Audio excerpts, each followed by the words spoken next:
নেমে স্বচ্ছ নিয়োগের দাবিতে বিক্ষোভে সামিল হয়েছেন।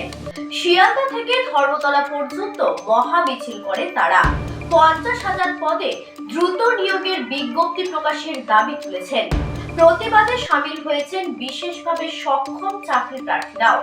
তাদের অভিযোগ 2022 সালে পরীক্ষা হলেও এখনো ইন্টারভিউ প্যানেল প্রকাশ হয়নি। চাকরি প্রার্থীদের দাবি দীর্ঘ প্রতীক্ষার অবসান ঘটিয়ে দ্রুত পদক্ষেপ নিতে হবে সরকারকে। 2022 উত্তীর্ণ চাকরি প্রার্থীরা ফের রাজপথে নেমেছেন স্বচ্ছ নিয়োগের দাবিতে। প্রতিবাদ মিছিলে সামিল হয়েছে বিশেষভাবে সক্ষম চাকরি প্রার্থীরা। 2022 সালে টেট পরীক্ষা হলেও এখনো ইন্টারভিউয়ের কোনো প্যানেল প্রকাশ হয়নি। 50,000 পদে নিয়োগের বিজ্ঞপ্তি প্রকাশ করতে হবে। এই দাবিতে শিয়ালদহ থেকে ধর্মতলা পর্যন্ত তাদের মহা মিছিল।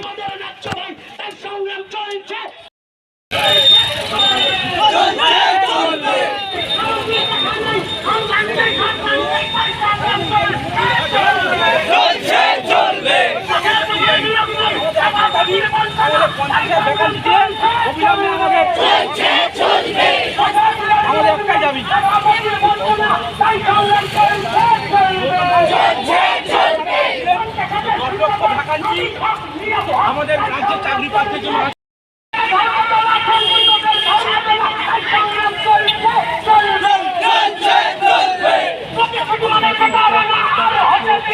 প্রথম